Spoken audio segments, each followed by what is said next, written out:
नमस्कार दोस्तों, मैं हूं शिवानी दुबे और आप देख रहे हैं मिरर ऑफ ट्रूथ। इस समय हम विरार के चंदनसार में स्थित आरटीओ परिवहन कार्यालय के ठीक बाहर मौजूद हैं। आप मेरे पीछे रिक्शा चालकों का हुजूम देखेंगे। इन रिक्शा चालकों द्वारा चलो आरटीओ आंदोलन का आज ऐलान किया गया और यहाँ पर ये लोग अपनी विभिन्न मांगों को लेकर उपस्थित हैं। इस पूरे विषय पर बात करने के लिए हमारे साथ खुद इस आंदोलन के नेतृत्वकर्ता मौजूद हैं। हम उनसे बातचीत करेंगे और जानेंगे कि आखिर ये जो आंदोलन ये यहाँ पर कर रहे हैं, इसके पीछे का कारण क्या है, इनकी विभिन्न मांगे क्या हैं। क्या कहेंगे सर, आप यहाँ पर आंदोलन करने के लिए आज उपस्थित हैं, क्या मांगे हैं आपकी? मांग ये है कि पिछले 6 महीने से हम लोग इनको निवेदन दिया था, जो नई रिक्शा जो रजिस्टर हो रही है उसमें कुछ मुद्दा ऐसा था कि वो गाड़ी रजिस्टर हो रही है, उसमें पेट्रोल और सीएनजी दोनों हो इंजन का समाविष्ट किया हुआ है और दोनों पे चलती है।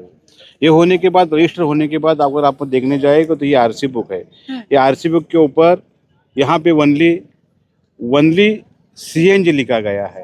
अगर आप सामने गाड़ी को अगर अपन गाड़ी का पूरा वीडियो बनाते हैं तो उसमें आपको मालूम हो जाएगा गाड़ी को पेट्रोल टंकी कितनी लीटर का है करके। अगर 3 लीटर का पेट्रोल टंकी है उसमें है और वो गाड़ी को पेट्रोल की भी जरूरत है, तो ये लोगों ने आरसी बुक के ऊपर सीएनजी प्लस पेट्रोल ऐसा लिखना जाना चाहिए, क्योंकि पुराना मॉडल पे जो था वो दे रहा है, लेकिन BS6 जो नया कंपनी ने बजाज कंपनी जो निर्मित की गाड़ी की, उसके ऊपर कल ये घुंघरा कर रहा है, लोगों को फंसा रहा है। अगर ये मुद्दा पेट्रोल का है, अगर पेट्रोल नहीं आ रहा है, फ्यूचर में अगर गाड़ी का कुछ अपघात होता है तो इसमें पेट्रोल की वजह से अगर कुछ दिक्कत हो जाती है तो फिर इसका जो नुकसान भरपाई है वो जो कंपनी रहेगी, वहाँ कंपनी वो देगी नहीं। अगर ये रिपोर्ट के ऊपर लिखेगी कि गाड़ी को पेट्रोल देता करके, तो ये फ्यूचर में इस तरह का नुकसान नहीं होना चाहिए करके मैं पूरा ये मामला, वैसे आरटीओ से खाली हम लोगों ने मुद्दा लिया है पूरा ही, लेकिन पूरा महाराष्ट्र में है।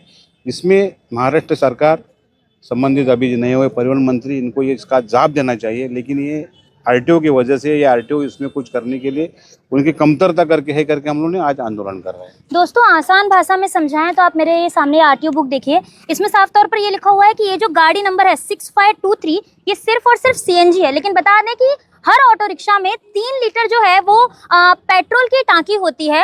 अब जब कभी भविष्य में अपघात होता है तो उस समय जब रिक्शा चालक अगर ये आरसी बुक लेकर जाएगा तो उसे ये कह दिया जाएगा कि आपकी गाड़ी तो सीएनजी ओनली है और आपके रिक्शा में पेट्रोल की टंकी है, इसीलिए ये अपघात हुआ और उसका जो इंश्योरेंस है वो रद्द कर दिया जाएगा। ये गाड़ी हमारे बगल में ही है, ये देखिए जो रिक्शा नंबर है 6523, इसको बताया गया है कि ये सिर्फ और सिर्फ सीएनजी है, लेकिन इसके अंदर पेट्रोल की टांकी मौजूद है, 3 लीटर इसमें पेट्रोल आ सकता है। अब सवाल ये कि इसके पीछे का कारण क्या है कि इसमें सीएनजी ओनली आरसी बुक पर लिखा हुआ है और 3 लीटर की जो पेट्रोल की टंकी है ये रिक्शे में दी हुई है। हर रिक्शे में 3 लीटर की पेट्रोल की टंकी होती है, लेकिन क्या कारण है कि बजाज कंपनी आरटीओ परिवहन के नाक के नीचे यहाँ पर आरसी बुक पर सिर्फ और सिर्फ सीएनजी ओनली लिखा है। अगर आपकी मांगों को पूरा नहीं किया गया तो आपका अगला कदम क्या होगा? अगला कदम ये कि उनको बोला है, अगर नहीं करेगा तो फिर जो कायदे से बाब है, तो इसमें महाराष्ट्र शासन परिवहन विभाग, इसमें हम लोग पार्टी करके हमको इसके अगेंस्ट रिक्शा चालक की फसवणूक करके हम लोगों ने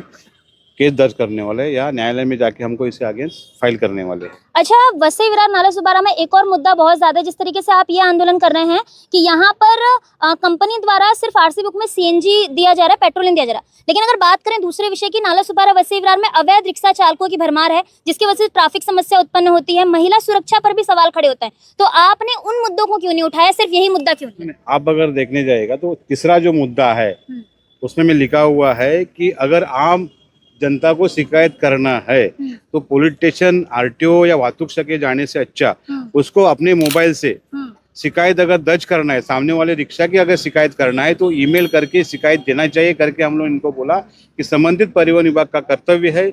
उन्होंने व्हाट्सएप क्रमांक या ईमेल आईडी लोगों को जन जागरूक के लिए देना चाहिए कि लोगों को सच उसका कंप्लेंट करना पड़ेगा। अच्छा, आपको क्या लगता है ये शिकायत करने से क्या इस समस्या का हल निकलेगा? क्योंकि अगर देखा जाए तो बोरी भर भर के शिकायत हर संबंधित विभाग में मौजूद होती है, लेकिन 90% काम उसमें से होते नहीं है। मीरा भाईंदर वसई विरार आयुक्तालय की जो पुलिस है वो 7 मिनट में स्पॉट पे पहुंचने का दावा करती है, लेकिन वसई में इतना बड़ा कांड हो गया, रिक्शा चालक की वजह से एक नाबालिग लड़की के साथ छेड़छाड़ हुई थी। तो क्या लगता है ये शिकायत जब ऑनलाइन की जाएगी तो उसका असर यहाँ की आम जनता पर पड़ेगा?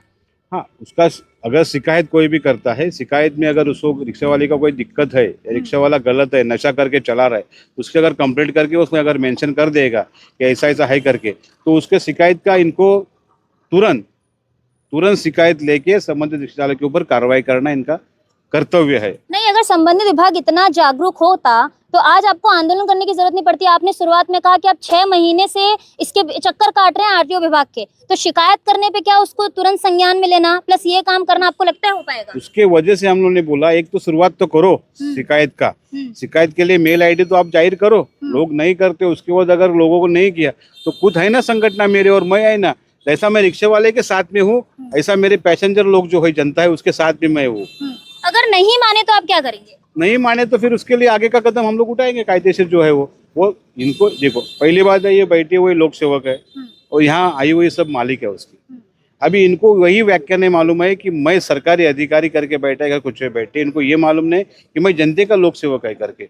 जब वो बात आती है तो लोक सेवक और जनता मालिक क्या है, जब फाइनल उनको जब वक्त आएगा तो उनको बता देगा उनको क्या है ना क्या नहीं करके। कुल मिलाकर आप ये कह रहे हैं कि आरटीओ विभाग हो चाहे कोई भी विभाग हो, वो अपना जो कर्तव्य है वो सही तरीके से नहीं निभा रहा है, ईमानदारी से आरटीओ विभाग के अधिकारी ड्यूटी नहीं कर रहे हैं, इसलिए कारण है कि आप लोगों को सड़कों पर उतरना पड़ा है। उतरना पड़ रहा है ना, अगर करते होगे तो आप अभी पहला जो मुद्दा मुझे पूछा कि अवैध रिक्शा, अवैध रिक्शा मतलब क्या है कि गाड़ी ओके रहती है, उसका आरटीओ में जाएगा तो उसका रजिस्ट्रेशन आपको दिखाया जाएगा, लेकिन पेपर के बारे में वो अवैध रहती है।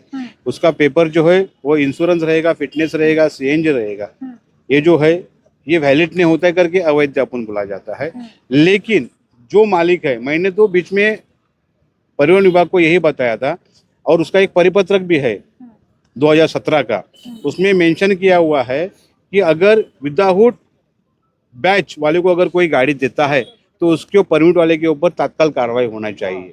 बराबर है। तो दोस्तों कुल मिलाकर यहाँ पर मांग बस इतनी सी है कि जल्द से जल्द ये जो बड़ा घोटाला, बड़ा फर्जीवाड़ा आरटीओ विभाग द्वारा यहाँ पर किया जा रहा है उसको आरटीओ विभाग संज्ञान में ले। साथ ही साथ यहाँ पर जो अवैध रिक्शा चालक हैं उनकी तादाद जो बढ़ती जा रही है उसके वजह से जो लोगों को दिक्कत हो रही है, जो आम जनता को दिक्कत हो रही है, उस मामले में भी आरटीओ विभाग को संज्ञान में लेना चाहिए और शिकायत के लिए ईमेल आईडी और व्हाट्सएप क्रमांक नंबर जारी करना चाहिए, फोन नंबर जारी करना चाहिए, जिसकी वजह से लोग शिकायत रजिस्टर करवा पाए। अब शिकायत रजिस्टर करवाने के बाद संबंधित विभाग कितनी कार्रवाई करता है उसकी जो खबरें हैं वो लगातार सोशल मीडिया पर चलती रहती हैं। हमने आपको कई बार खबरों के माध्यम से बताया कि किस तरीके से एफआईआर दर्ज होने के बाद पुलिस प्रशासन कुंभकर्ण की नींद सोता है। कुल मिलाकर अब देखना यही होगा कि ये आंदोलन का आगे क्या निष्कर्ष निकलकर सामने आता है, कब तक इनकी मांगों को पूरा किया जाता है और कब तक यहाँ का परिवहन विभाग इस पूरे मामले को संज्ञान में रहता है। बहरहाल दोस्तों आज की इस वीडियो में इतना ही। मैं शिवानी दुबे फिर मिलूंगी आपसे अगली खबर में, तब तक देखते रहें मिरर ऑफ ट्रूथ, क्योंकि हम दिखाते हैं सच का आईना। ऐसी ही और खबरें देखने के लिए बने रहे हमारे साथ और सब्सक्राइब करें मिरर ऑफ ट्रूथ। फेसबुक पर देख रहे हैं तो हमारे पेज को फॉलो करना ना भूलें। वीडियो पसंद आने पर लाइक, कमेंट, शेयर जरूर करें।